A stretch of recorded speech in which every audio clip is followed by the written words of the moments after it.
Today's topic is arithmetic progression exercise 9.2। ठीक है, अब ये भी एक सीक्वेंस है। क्या है? एक सीक्वेंस है जिसमें जो टर्म्स होते हैं वो कुछ इस तरह से होते हैं। सपोज हमारा जो भी नेक्स्ट टर्म है an+1 जो है वो क्या होगा, an+d होगा। इसको मतलब क्या है, इसका मतलब ये समझिए। कहने का मतलब जो भी सीक्वेंस लिखा होगा उसमें सपोज मैंने लिख दिया है 3, तो उसके बाद में अगला जो टर्म होगा वो उसमें कुछ ऐड करके, सपोज मैंने ऐड कर लिया है 2, तो +2 करेंगे तो क्या हो जाएगा 5 में फिर से +2 ऐड करेंगे तो क्या हो जाएगा 7। तो वो इस तरह का जो सीक्वेंस मिलेगा वो क्या मिलेगा, एपी में मिलेगा। जो भी पहला टर्म था उसके अगले में जो 2 है वो ऐड करके लिख रहे हैं। अच्छा, तो उसके बाद में हम ये चीज़ और देखते हैं। हम ये देखते हैं कि अगर हम कहते हैं लेट फर्स्ट टर्म जो है, first term B A, and जो ऐड कर रहे हैं उसको बोलते हैं common difference. Common difference B D, ये कॉमन डिफरेंस क्या है, डी अगर हम ले लें, इसको ए ले लिया है और कॉमन डिफरेंस को डी ले लिया है, तो इसका मतलब सीक्वेंस क्या होगा, जो सीक्वेंस होगा वो एपी में होगा। और वो क्या होगा, पहला टर्म अगर ए है तो नेक्स्ट अगला क्या मिलेगा, +d मिलेगा। उसके बाद में अगला क्या होगा, अब इसमें भी डी ऐड कर देंगे तो क्या हो जाएगा a+2d, ऐसे ही a+3d, और डॉट डॉट डॉट बहुत सारे टर्म मिलेंगे तो n टर्म तक। तो अगर हम nth टर्म की बात करें तो nth टर्म क्या होगा, तो उसको लिखने के लिए हमें ऐसे समझाना। देखिए फर्स्ट टर्म ये है, इसको क्या कहेंगे, a1 कहेंगे, इसको क्या कहेंगे, a2 कहेंगे, ऐसे ही a3 कहेंगे, ये a4 कहेंगे। तो आपका अगर कोई nth नंबर पे टर्म होगा an, तो उसको ध्यान से इसको कंपेयर करिए। फर्स्ट टर्म में इसमें d नहीं है, इसमें सेकेंड टर्म में एक d है, मतलब 1d है, उसका कोएफिशिएंट 1 है। इसमें यहाँ पर a3 लिखा हुआ है और 2d है, इसका कोएफिशिएंट क्या है, 2 कम है, मतलब 2 है और 1 लेस है। इसमें 4 है तो वहाँ पर 3 है। तो अगर n होगा तो d का कोएफिशिएंट क्या होना चाहिए, तो d का कोएफिशिएंट a कम होना चाहिए, तो n-1 × d हो जाएगा। तो सो nth टर्म क्या होगा, nth टर्म इसको n टर्म भी बोलेंगे, या फिर जनरल टर्म भी बोलेंगे, या फिर इसी को लास्ट टर्म भी बोलेंगे, लास्ट टर्म। तो लास्ट टर्म भी वही कहलाएगा और वो होगा a+n-1 × d, where n is the number of term and it belongs to natural number, और ये नेचुरल नंबर्स को बिलोंग करेगा। अच्छा, अगर हमारे को कॉमन डिफरेंस निकालना है, ये तो अगर कोई सीक्वेंस लिखा हुआ है, ये तो सीक्वेंस हमने अपनी तरफ से बनाया है कब, जब हमने ए फर्स्ट टर्म को लिया है और डी हमारा क्या है, कॉमन डिफरेंस है, तब हमारा सीक्वेंस ये आएगा। और अगर मैं कहूँ कि कोई सीक्वेंस दिया हुआ है तो उसका कॉमन डिफरेंस क्या होगा, तो उसके लिए लिख लीजिए आप, फॉर्मूले में होगा कॉमन डिफरेंस। तो कॉमन डिफरेंस जो होगा, जो भी सीक्वेंस लिखा हुआ है उसमें आपको क्या करना है, एक सेकंड वाले टर्म को फर्स्ट वाले टर्म दोनों का डिफरेंस, यानी कि बाद वाले टर्म को उसके पहले वाले से डिफरेंस निकालेंगे। कोई भी 2 कंटिन्यूअस टर्म ले लेंगे, उसमें से अगला वाला टर्म उसके पहले वाले को सब्ट्रैक्ट कर लेंगे तो आपको मिल जाएगा। तो कॉमन डिफरेंस अगर हम बात करें तो क्या होगा, an- उसमें से करना है an-1। कहने का मतलब अगर हमारा 4th टर्म है तो a4 - 1 यानी कि a3 जो होगा वो क्या होगा, कॉमन डिफरेंस हो जाएगा। तो ये तो कॉमन डिफरेंस निकालने के लिए है। जनरल टर्म भी लिख दिया। एक टॉपिक और है जो कि है अरिथमेटिक मीन। ठीक है, इसको अरिथमेटिक मीन am बोलेंगे। तो अरिथमेटिक मीन की होता है, अरिथमेटिक मीन में क्या है, एक्चुअली हम बात कर रहे हैं कि कोई भी अगर हमारे पास जो है 3 टर्म्स हैं, लेट कर लिया, let there are 3 terms such that a, b, c। अगर ये 3 टर्म हैं तो इसमें हम क्या करेंगे, अगर हम कॉमन डिफरेंस लिखेंगे तो क्या होगा, कॉमन डिफरेंस लिखेंगे तो क्या हो जाएगा, a2 - a1 = a3 - a2, same रहेगा। तो हमारा ये तो है a1, ये है a2 और ये है a3। तो a2 - यानी कि b - a = a3 यानी कि c - b। इसको ट्रांसपोज करके सॉल्व कर लीजिए। तो सॉल्व करेंगे तो आ जाएगा b plus B is equal to c plus A. This implies that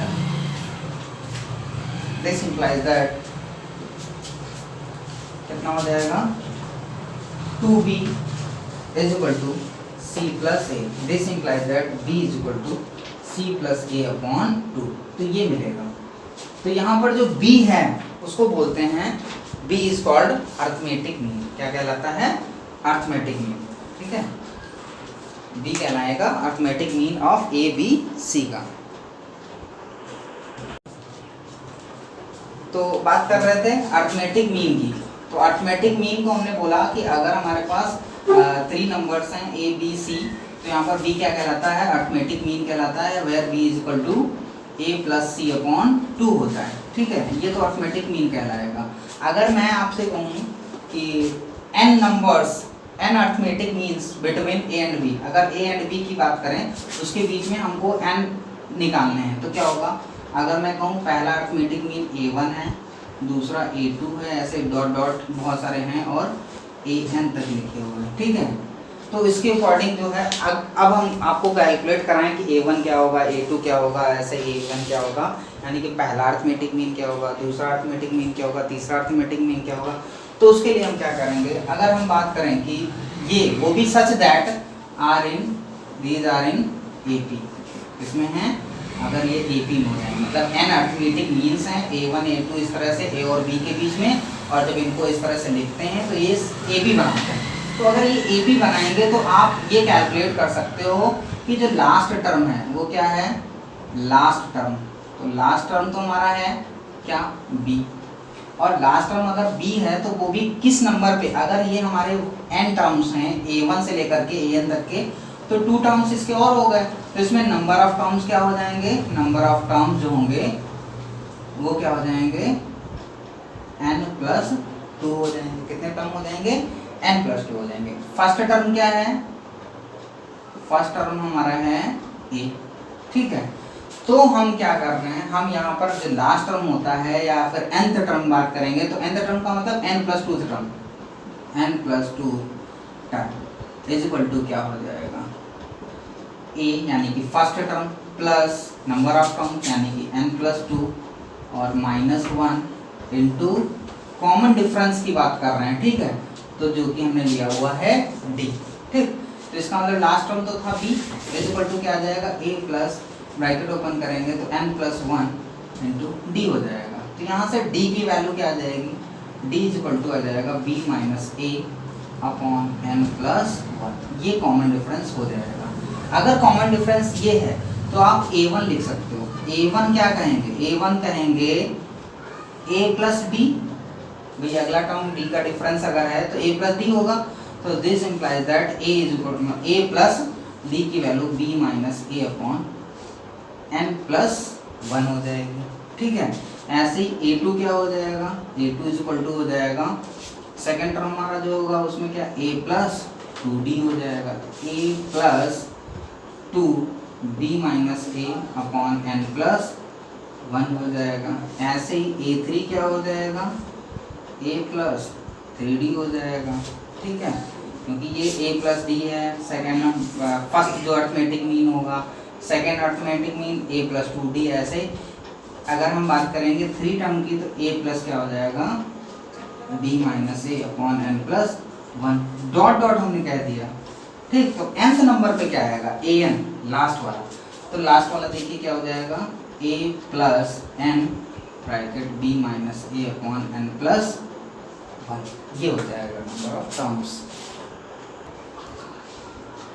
this topic is sum of n terms of an AP। अगर मैं कहूँ let a comma a plus d comma a plus 2d comma dot dot dot an are in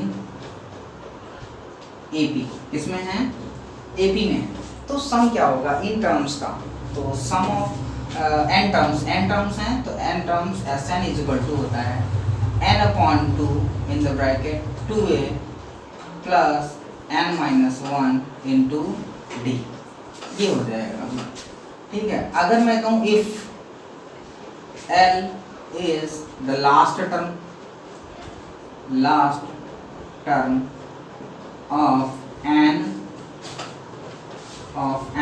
AP, अगर ये last term है, L क्या है, last term है, last term, तो इसका मतलब Sn क्या होगा, तो Sn is equal to n/2 a plus L हो जाएगा।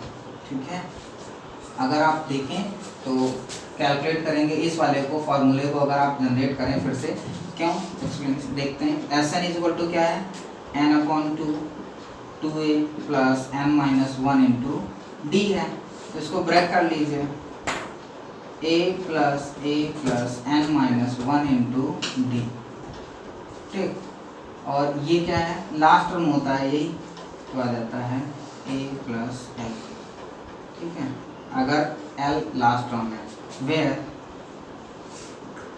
l is equal to a plus n-1 into D, इसको जनरल टर्म भी बोलते हैं। Topic is simple properties of an AP. Properties क्या होती है एपी का, मतलब कोई अगर सीक्वेंस दिया हुआ है एपी का तो उसमें प्रॉपर्टीज क्या होंगी, तो इसमें कहा है if a constant is added, अगर कोई कांस्टेंट ले लीजिए और उसको ऐड करिए ईच टर्म में, ठीक है, एपी के हर एक टर्म में ऐड कर दीजिए, तो जो रिजल्टिंग सीक्वेंस मिलेगा वो भी क्या होगा, एपी होगा।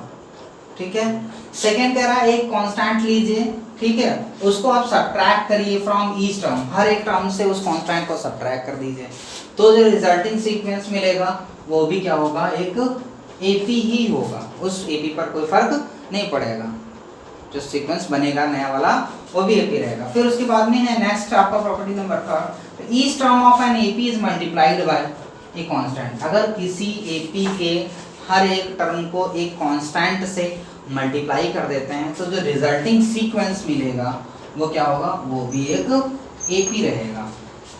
लास्ट पार्ट है प्रॉपर्टीज नंबर 4, क्या है, each term of an AP, AP का हर एक टर्म अगर किसी कांस्टेंट से डिवाइड किया जा रहा है which is non zero, zero नहीं है, नॉन जीरो कांस्टेंट आपको लेना है, then resulting sequence is also an AP, वो लास्ट वो भी क्या होगा, एक एपी रहेगा। ठीक है, मतलब 4 प्रॉपर्टीज हैं। अगर किसी एपी में आप कोई कांस्टेंट को ऐड करते हैं हर टर्म में उसके, तब भी वो एपी रहेगी। अगर किसी एक कांस्टेंट को हर टर्म से उस कांस्टेंट को सब्ट्रैक्ट करते हैं इस टर्म से, तो भी वो एपी रहेगी रिजल्टिंग सीक्वेंस। और अगर किसी कांस्टेंट से मल्टीप्लाई करते हैं हर टर्म को, तो जो नया सीक्वेंस बनेगा वो भी एपी में ही होगा। और अगर किसी नॉन जीरो कांस्टेंट से डिवाइड करते हैं तो भी क्या होगा, वो जो सीक्वेंस बनेगा वो resulting sequence also be in AP, एक एपी रहेगा वो। सपोज मैं एक एग्जांपल लेता हूँ फर्स्ट प्रॉपर्टी को जो है वेरीफाई करने के लिए। तो हमने क्या किया है, let 2, 4, 6, 8, dot dot dot are in AP. किसमें है, आर इन एपी, ये एपी में है। अब मैंने क्या किया है, एक कांस्टेंट लिया है, वो ऐड कर दे रहे हैं हर एक में। लेट कांस्टेंट बी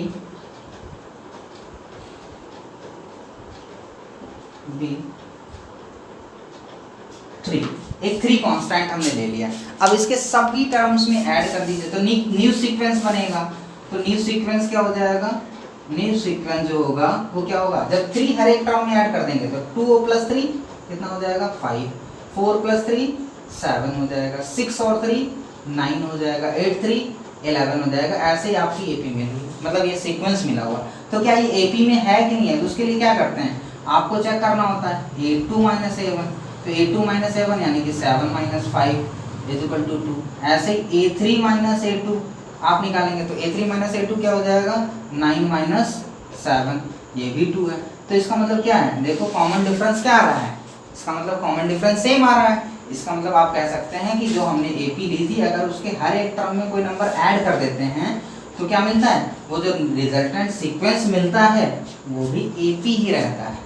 ठीक है, अगर मैं बात करूँ इसी में सेकंड प्रॉपर्टी को वेरीफाई करने के लिए, तो सेकंड प्रॉपर्टी में कांस्टेंट हमने 3 लिया हुआ है और उसमें कह रहे थे सब्ट्रैक्ट कर दीजिए आप। तो सब्ट्रैक्ट कर दीजिए तो न्यू सीक्वेंस क्या बनेगा, न्यू सीक्वेंस जो बनेगा उसमें से सब्ट्रैक्ट करिए। आप 3 को सब्ट्रैक्ट कर रहे हैं तो 2 से 3 को सब्ट्रैक्ट करेंगे तो क्या आएगा, -1 आएगा।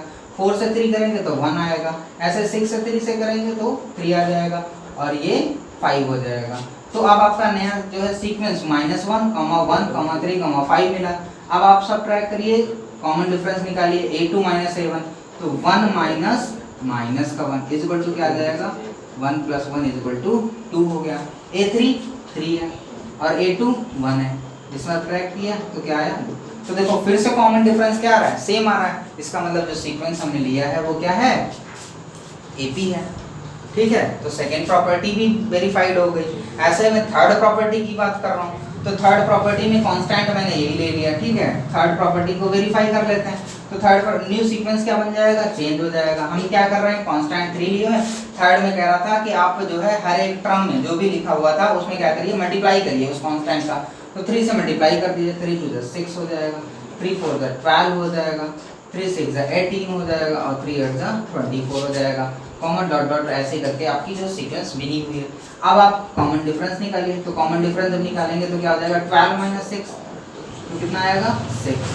ऐसे 18 माइनस 12 कितना आ जाएगा 6। देखो कॉमन डिफरेंस क्या आ रहा है, सेम आ रहा है। तो इसका मतलब क्या है, जो सीक्वेंस है वो भी AP ही होगा। और अगर मैं लास्ट प्रॉपर्टी की बात करूं, तो लास्ट प्रॉपर्टी नंबर 4, मैं कांस्टेंट ले रहा हूं 2। ठीक है, मैंने कांस्टेंट 2 ले लिया। अब 2 से क्या कर रहे हैं, लास्ट प्रॉपर्टी में कह रहा था डिवाइड करिए किसी भी नंबर को, हर एक टर्म को किसी भी एक कांस्टेंट से। तो हमने 2 लिया है कांस्टेंट, उससे डिवाइड कर रहे हैं, तो आ जाएगा 1, ये आ जाएगा 2, अगला आ जाएगा 3, अगला आ जाएगा 4, कॉमन डॉट डॉट डॉट। तो ये किसमें है, AP में है कि नहीं। क्या करें, कॉमन डिफरेंस निकालते हैं। तो कॉमन डिफरेंस क्या आएगा, second term minus first term, 2 minus 1 is equal to 1। ऐसे ही third term minus second term, 3 minus 2 is equal to 1। तो कॉमन डिफरेंस क्या आ रहा है, फिर से सेम आ रहा है। तो इसका मतलब हम इन एग्जांपल से आप देख सकते हैं कि ये चारों प्रॉपर्टीज जो हैं अप्लाइड हो रही हैं, और इन चारों प्रॉपर्टीज के अकॉर्डिंग अगर नया सीक्वेंस जो बनेगा वो भी सीक्वेंस जो होगा वो क्या होगा, AP होगा, उस पर कोई इफेक्ट नहीं पड़ेगा। These are only 4 simple properties of an AP.